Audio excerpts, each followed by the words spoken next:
Yes, and welcome to Just for Clicks. I am Mako Buckcaster, the king of the crows, the king of the kings, the kings of all kings. How are you guys doing today? On today's show, we're going to do the NFL pick'ems here. As always, guys, I'm just going to go quickly through the games here and give you guys my picks and my money picks. And, feel free to go ahead and take my picks because, quite frankly, I'm doing pretty good on the season. I'm about 65 to 70%. I didn't add up the games into my percentages from Thursday, but I did go 3-0. I did pick the Bears. I picked my Cowboys, and of course, you can't go wrong by picking the Saints this year either. So, I'm just going to get into it, guys. The first game up on the docket here, we have the Jacksonville Jaguars traveling to Buffalo. Jacksonville is 3-7 on the season, and Buffalo is 3-7 as I like as well. If you guys have been listening to the show at all, I do not like picking warm weather teams, i.e. Miami, Jacksonville, San Diego Chargers, etc., to play in a cold weather game when it's below 35 degrees. It just doesn't make sense. You are practicing in the warm weather, and it is hard to simulate cold. When it's cold outside, like your fingers start hurting. It's harder to catch a ball. But with all that being said, the forecast for today in Buffalo is a bombing 45 degrees. In Buffalo, New York, and late November, early December, is historically pretty cold. And I believe it was last year or 2 years ago, they did have 82 inches of snow up there right around Thanksgiving time. But with all that being said, I'm going to have to go with the Buffalo Bills on this one.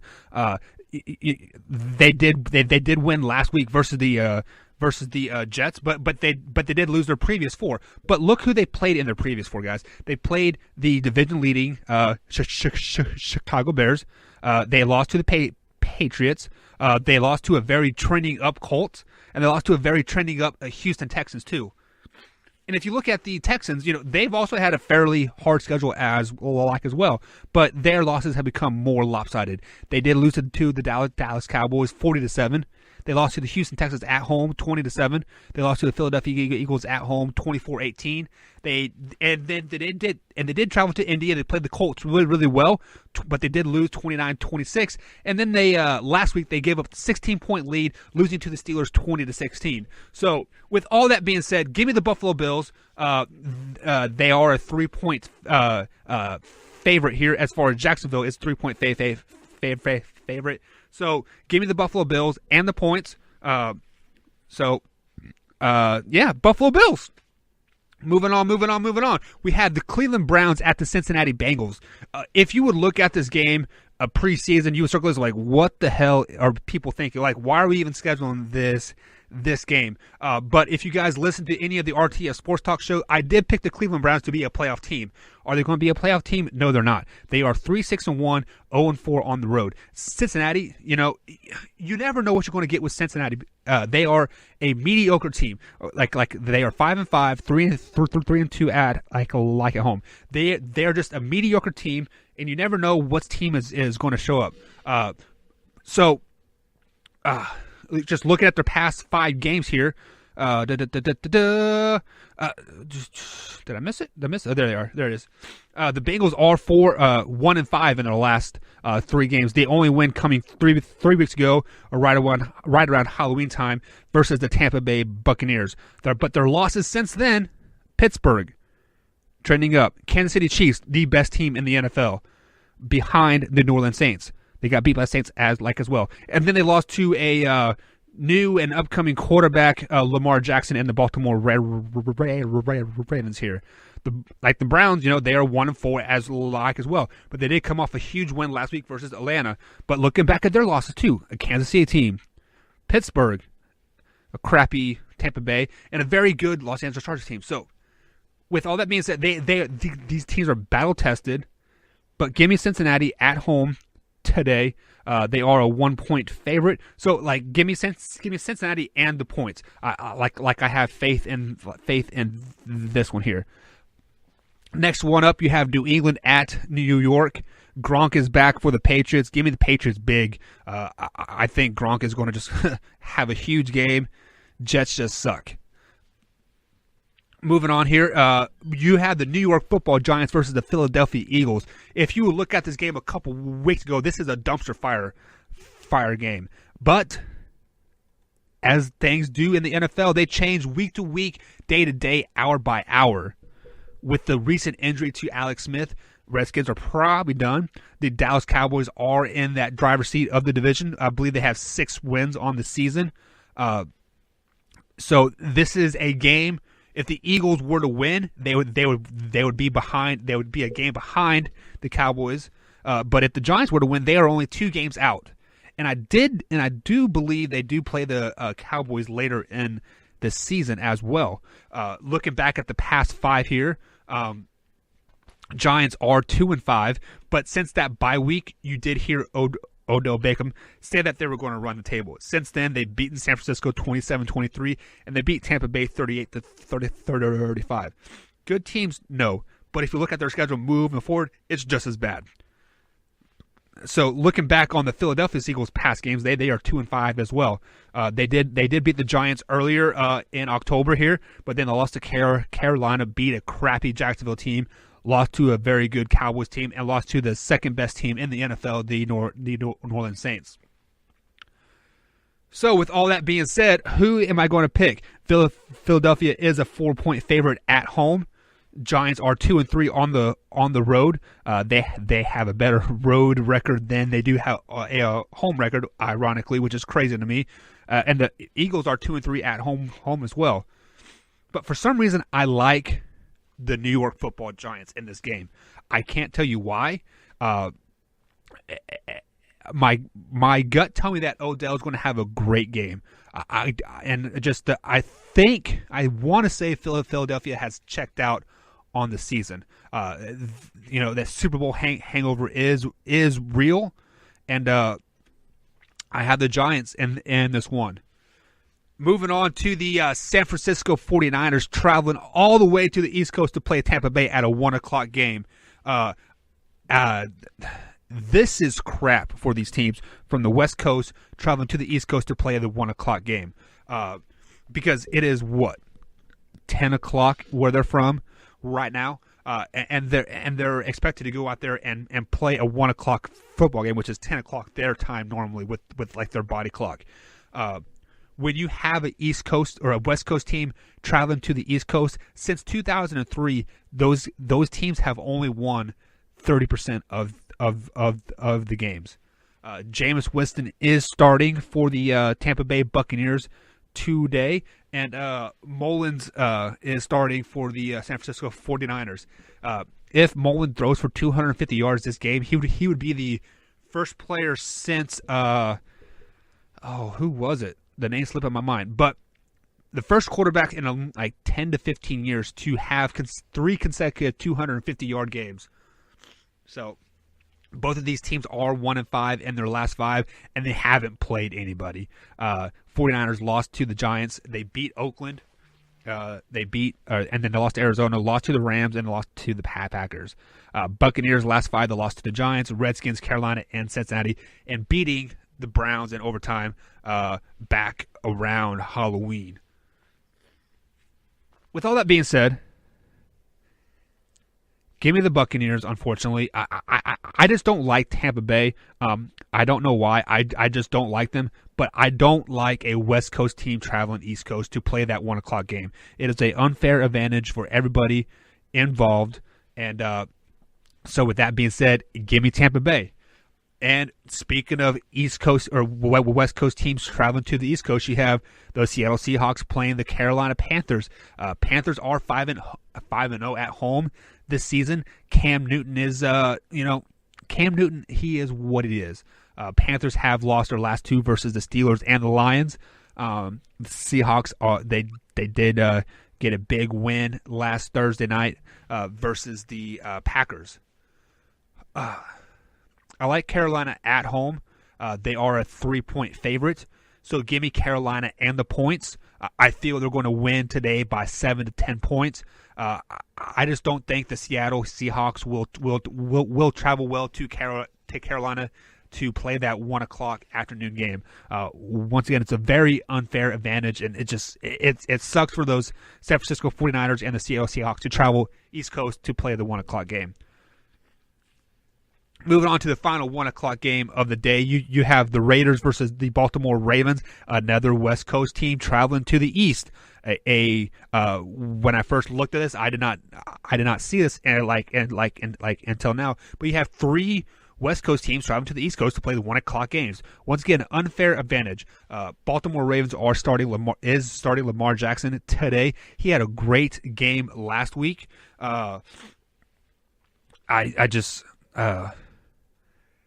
We alluded to this on the RTF Sports Talk show earlier this morning. Teams just don't have film on Lamar Jackson yet, so he will do what he does. He'll be able to scramble. He'll be able to throw the ball around and just have a great game. And the Raiders are they're just checked out at the end of the day. Do I think they're going to win by 12 and a half points? No. Baltimore State. So I do have Baltimore winning this game, but I don't think it's going to be 12 and a half. So give me Baltimore to win outright, but give me Oakland to cover the spread. So that means Baltimore is going to win by 12 or less points. So just for you non-betting people there, try to break it down for you. Next up, you have the miserable Arizona Cardinals versus the Los Angeles Chargers.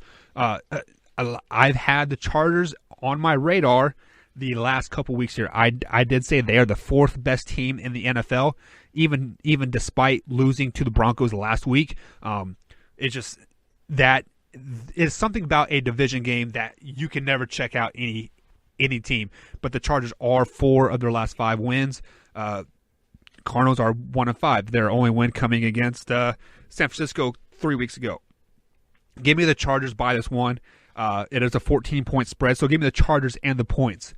I have faith in Phillip Rivers to have a great game today. The next 4:25 matchup here, we have Pittsburgh Steelers from the East Coast traveling to the mountains to Mile High Stadium to play the Denver Broncos. Steelers are 7-2-1 on the season. They're 4-0-1 on the road this season. Broncos are 4-6, coming off a huge win versus the Chargers, like we just spoke about here. But they did lose to the Houston the week before that, Kansas City, and the Rams. So they're 2-3 in their last 5. Steelers are 5-0. But looking at who they played though, they did play Cincinnati. They played the Browns, beat them 33-18. They played Baltimore. That is a division game. That was Joe Flacco's last game, I do believe, 23-16. They beat a struggling Carolina team 52-21. And then they come back 16 down to beat Jacksonville 20-16 on the last second touchdown by Big Ben. 3-point favorite today in Steelers' favor. I like that 4-0-1 record on the road this year for the Pittsburgh Steelers. They are starting to click on all cylinders. I like the Steelers with the points. I predict they win by 7 to 10 points here. It's going to be like a 24-10 game, 24-14 type of matchup. Moving on to the next 4:25 game, possibly the game that I'm going to be able to watch. Living in Southern Indiana here, not a huge Colts fan, but I do get to see a lot of Cincinnati and Colts games. You have the Miami Dolphins 5-5, 1-4 on the road versus the 5-5 team Colts team that is definitely trending upward. Andrew Luck is starting to become Andrew Luck of old, per se. They have won 4 of the last 5, coming against Tennessee, Jacksonville, Oakland, and Buffalo. The Dolphins have lost 3 of their last 5. Losses coming to Green Bay, Houston, and Detroit.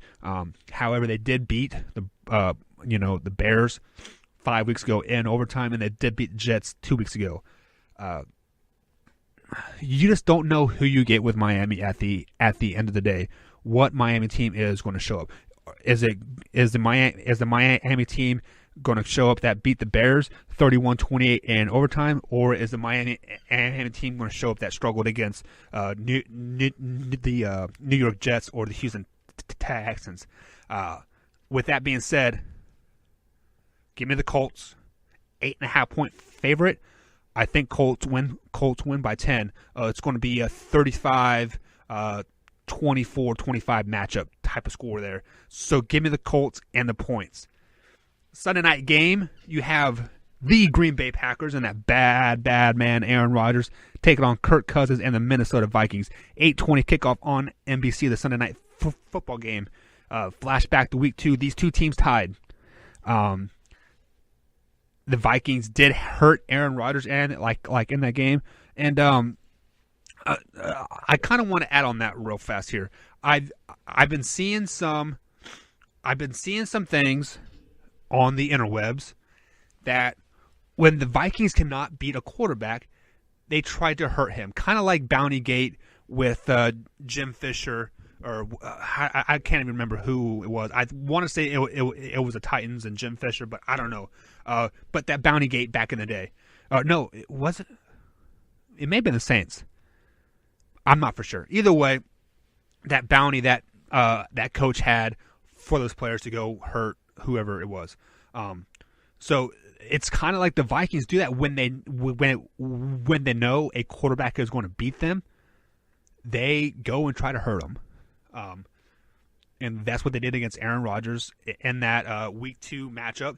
Aaron Rodgers did come back and, like the game finished in like a tie, so it's a no-win for either team. But looking forward, that tie is definitely helping the Packers in the end here. Packers are 4-5-1, 0-5 on the road. The Vikings are 5-4-1, 3-2 at home this season. Looking back at the last 5 here, Packers lost a heartbreaking loss to Seattle, beat Miami, lost to the Patriots, lost to the Rams, beat the 49ers 33-30 here. Vikings last 5 lost to the Browns, beat the Lions, lost to the Saints, beat the Jets, beat the Cardinals. I just don't like the Vikings. They gave Kirk Cousins that big contract. They have a lot of injuries going on here. They're missing, looks like 5 to 6 defensive players. Yes, they're not starters, but they're significant role players for that team. Like the Bears have a lock on that division. The winner of this game will be in the 6th place seed in that final playoff wild card spot. And Aaron Rodgers is a bad man. If you let him sneak into the playoffs, he is going to do good things. They're going to make some noise in the playoffs when they win this game at Minnesota. First road victory of the season, plus the points. Minnesota's a 3.5-point favorite. Forget that. Packers win outright. They win by 15 points tonight. It's going to be a 35-20 matchup. Vikings and Dan Bailey are going to miss a PAT, just because that's the trend that is happening. Give me the Packers by a lot tonight. I have faith in that Aaron Rodgers and that bad man. So guys, that's my NFL pick'ems for today. Week 12 NFL pick'ems. As always, guys, be sure to like, comment, and subscribe to everything that RTF production related here. Like I know it's kind of a quick show. Just kind of want to do a quick pick'em, and I'll be back Monday morning. So be sure to check out for that podcast and the daily rants going on. So as always, we out.